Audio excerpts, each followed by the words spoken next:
उत्तर प्रदेश के मेरठ जिले में एक ऐसी सच्ची और दिल दहला देने वाली घटना सामने आई जो किसी फिल्मी कहानी से कम नहीं लगती। यह घटना मेरठ के ब्रह्मपुरी थाना क्षेत्र के इंदिरा नगर इलाके में स्थित मास्टर कॉलोनी की है।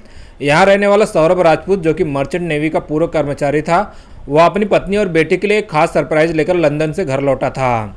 लेकिन उसे क्या पता था कि यह उसकी ज़िंदगी का आखिरी सफ़र होगा। यह घटना 24 फरवरी 2025 से शुरू होती है और 4 मार्च 2025 की रात को एक भयानक मोड़ लेती है। सौरभ राजपूत, जिसके पिता Munna Lal Indian oil company से रिटायर्ड कर्मचारी थे, वह अपने परिवार के साथ ब्रह्मपुरी इलाके में रहता था। मुन्ना लाल जी के 3 बच्चे थे, 2 बेटे बबलू और सौरभ और एक बेटी शिवानी। सौरभ ने साल 2015 में बीटेक की पढ़ाई शुरू की थी और उसी दौरान उसकी मुलाकात गोरीपुरा इलाके में एक खूबसूरत लड़की मुस्कान रस्तोगी से हो गई थी। इसके बाद सौरभ और मुस्कान की फ़ोन पर बातें शुरू हो गई। जब भी मन करता वे घंटों बातें करते थे। देखते ही देखते 7-8 महीने बीत गए। इस दौरान उनका प्यार गहरा हो गया और सौरभ ने फैसला किया कि वह मुस्कान से शादी करना चाहता है। सौरभ ने अपने पिता मुन्ना लाल से कहा, पापा, पास के ही मोहल्ले में एक लड़की रहती है, उसका नाम मुस्कान रस्तोगी है, मैं उससे प्यार करता हूँ, शादी करना चाहता हूँ। लेकिन मुन्ना लाल ने साफ मना कर दिया। उन्होंने कहा कि हम अपनी बिरादरी में ही तुम्हारी शादी करेंगे, कहीं और नहीं। दूसरी तरफ मुस्कान के परिवार ने भी इस रिश्ते को स्वीकार करने से इनकार कर दिया था। लेकिन सौरभ और मुस्कान अपनी जिद पर अड़े रहे। दोनों ने कसम खाई कि वे एक दूसरे से प्यार करेंगे, शादी करेंगे और साथ जिएंगे और साथ ही मरेंगे। आखिरकार परिवार वालों का विरोध टूट गया और साल 2016 में सौरभ और मुस्कान ने परिवार की मर्जी के खिलाफ शादी कर ली और इंदिरानगर की मास्टर कॉलोनी में किराए के मकान में रहने लगे। शादी के कुछ महीनों बाद ही सौरभ को लंदन में मर्चेंट नेवी में नौकरी मिल गई। जिंदगी पटरी पर आ गई थी। लेकिन 1 साल बाद 2017 में घर में कुछ अनबन होने लगी। इस वजह से सौरभ ने मर्चेंट नेवी की नौकरी छोड़ दी और मेरठ लौट आया। यहाँ उसने अपनी पत्नी के साथ मास्टर कॉलोनी में अकेले रहना शुरू कर दिया और प्लाईवुड की दुकान पर काम करने लगा। साल 2019 में सौरभ और मुस्कान के घर एक बेटी ने जन्म लिया, जिसका नाम उन्होंने पीहू रखा। लेकिन सौरभ अपने माता पिता और बहन शिवानी से अलग रह रहा था। 2020 में उसे लंदन के एक मॉल में सेल्स मैनेजर की नौकरी मिल गई। वह फिर से लंदन चला गया और महीनों तक घर से दूर रहने लगा। इस दौरान मुस्कान मास्टर कॉलोनी में अकेली रहती थी। उनकी बेटी पीहू ज़्यादातर अपनी नानी के घर गोरीपुरा में रहती थी, जहां नाना नानी उसे बहुत प्यार देते थे। इसी बीच मुस्कान की ज़िंदगी में साहिल शुक्ला नाम का एक शख्स आया। साहिल पेशे से चार्टर्ड अकाउंटेंट था और पास ही के इलाके में रहता था। सौरभ की गैर मौजूदगी में साहिल और मुस्कान की नज़दीकियाँ बढ़ने लगी। साहिल अक्सर मुस्कान के घर आता और दोनों साथ वक्त बिताते थे। साल 2023 में एक दिन सौरभ लंदन से लौटा तो उसे मुस्कान का फ़ोन मिला। उसने देखा कि मुस्कान और साहिल शुक्ला के बीच चैट और कॉल्स चल रहे थे। सौरभ ने इसका विरोध किया। इस पर मुस्कान ने साफ कह दिया, मैं तुमसे तलाक चाहती हूँ और साहिल के साथ ज़िंदगी बिताना चाहती हूँ। सौरभ ने तलाक देने से इनकार कर दिया। इसके बाद दोनों के बीच झगड़े होने लगे।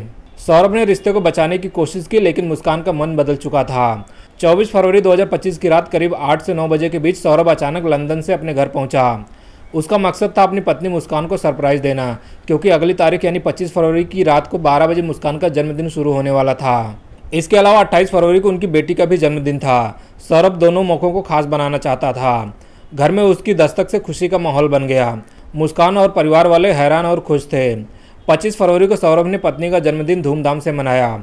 फिर 28 फरवरी को बेटी का जन्मदिन हुआ, जिसमें रिश्तेदार आए, केक काटा गया और खुशियों के गीत गूंजे। सब कुछ सामान्य लग रहा था, लेकिन यह खुशी ज़्यादा दिन नहीं टिकी। 4 मार्च 2025 की रात करीब 11 बजे जब सौरभ अपने कमरे में सो रहा था तो एक खौफनाक साजिश शुरू हुई। उस रात सौरभ ने जो खाना खाया था उसमें मुस्कान ने नशीला पदार्थ मिला दिया था। इसकी वजह से सौरभ का शरीर सुन्न पड़ गया और वह हिल डुल नहीं पा रहा था। जैसे ही रात के 11 बजते हैं तो मुस्कान उसके सीने पर बैठ जाती है और एक बड़े चाकू से सौरभ के सीने में जोरदार वार करती है। सौरभ चीखने की कोशिश करता है, लेकिन नशे की वजह से उसकी आवाज़ दब जाती है। उसी कमरे में मुस्कान का प्रेमी साहिल शुक्ला भी मौजूद था, जिसने सौरभ के पैर पकड़े हुए थे।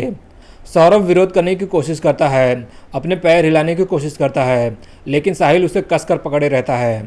फिर दोनों बारी बारी से चाकू लेकर सौरभ पर वार करते हैं। सौरभ गिड़गिड़ाता है और कहता है कि मुझे छोड़ दो, मैं तुम्हें तलाक दे दूंगा, तुमसे दूर चला जाऊंगा, कभी वापस नहीं आऊँगा। लेकिन उसकी बातें मुस्कान और साहिल के कानों तक नहीं पहुँचती। वे बड़े आराम से बिना किसी हड़बड़ी के अपना काम करते रहते हैं। करीब 25 से 30 मिनट तक सौरभ दर्द से तड़पता रहा और आखिरकार दम तोड़ देता है।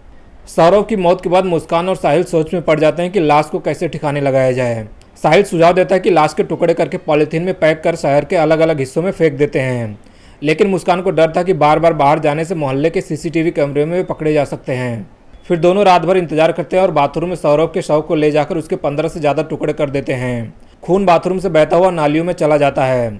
अगले दिन 5 मार्च को साहिल बाजार जाता है और सीमेंट की बोरी, डस्ट और एक बड़ा ड्रम खरीद कर लाता है। दोनों मिलकर ड्रम में पहले पॉलीथीन में पैक किए गए शव के टुकड़े को डालते हैं, फिर सीमेंट और डस्ट का घोल बनाकर ड्रम को पूरी तरह भर देते हैं, जिससे कि इसे ना कोई बदबू है और ना ही किसी को शक हो। इसके बाद मुस्कान और साहिल एक नया प्लान बनाते हैं। वे मोहल्ले वालों को बताते हैं कि वे सौरभ के साथ शिमला और मनाली घूमने जा रहे हैं। फिर दोनों शिमला के लिए निकल जाते हैं। उस वक्त उनकी 5 साल की बेटी अपनी नानी के घर गोरीपुरा में थी। शिमला में दोनों घूमते हैं, मौज मस्ती करते हैं और फिर वापस लौट आते हैं। 17 मार्च को मुस्कान अकेले अपनी माँ के पास गोरीपुरा पहुँचती है, जबकि साहिल अपने घर चला जाता है। माँ बार बार पूछती है कि सौरभ कहाँ है, कई दिनों से उससे बात नहीं हुई। पहले तो मुस्कान टाल मटोल करती है, लेकिन जब माँ बार बार पूछती है तो गुस्से में कह देती है कि मैंने उसे मार दिया है। यह सुनकर माँ और परिवार वाले सन्न रह जाते हैं। माँ अपने पति से बात करती है और फिर 18 मार्च को दोनों ब्रह्मपुरी थाने पहुंचते हैं। वे पुलिस को बताते हैं कि उनकी बेटी मुस्कान रस्तोगी, जिसकी उम्र 26 साल के आसपास है, उसने अपने पति सौरभ की हत्या कर दी है। यह सुनकर पुलिस तुरंत हरकत में आती है। 2 सिपाही मास्टर कॉलोनी के उस घर में पहुंचते हैं। दरवाजा खोलते ही बाथरूम की जांच करते हैं, लेकिन सब कुछ साफ सुथरा लगता है। वे इंस्पेक्टर को बताते हैं कि महिला शायद झूठ बोल रही है। तभी मुस्कान कहती है कि बाथरूम में एक ड्रम रखा है, उसमें लाश है। पुलिस ड्रम को देखती है, जो पूरी तरह सीमेंट से पैक था। कोई बदबू या संदिग्ध चीज़ नहीं दिख रही थी। फिर बड़े अधिकारी मौके पर पहुंचते हैं। ड्रम को तोड़ने की कोशिश होती है, लेकिन यह इतना भारी और मजबूत था कि पुलिस को खासी मशक्कत करनी पड़ती है। आखिरकार ड्रम से सौरभ के शव के टुकड़े बरामद कर लिए जाते हैं। इस घटना से पूरे मेरठ में हड़कंप मच जाता है। लोग हैरान हैं कि एक पत्नी अपने प्रेमी के साथ मिलकर इतना क्रूर कांड कैसे कर सकती है। दोस्तों, इस पूरी घटना पे आपकी क्या राय हमें कमेंट में ज़रूर बताना, और अगर आपको यह वीडियो अच्छा लगे तो इसे लाइक करके चैनल को सब्सक्राइब कर लेना।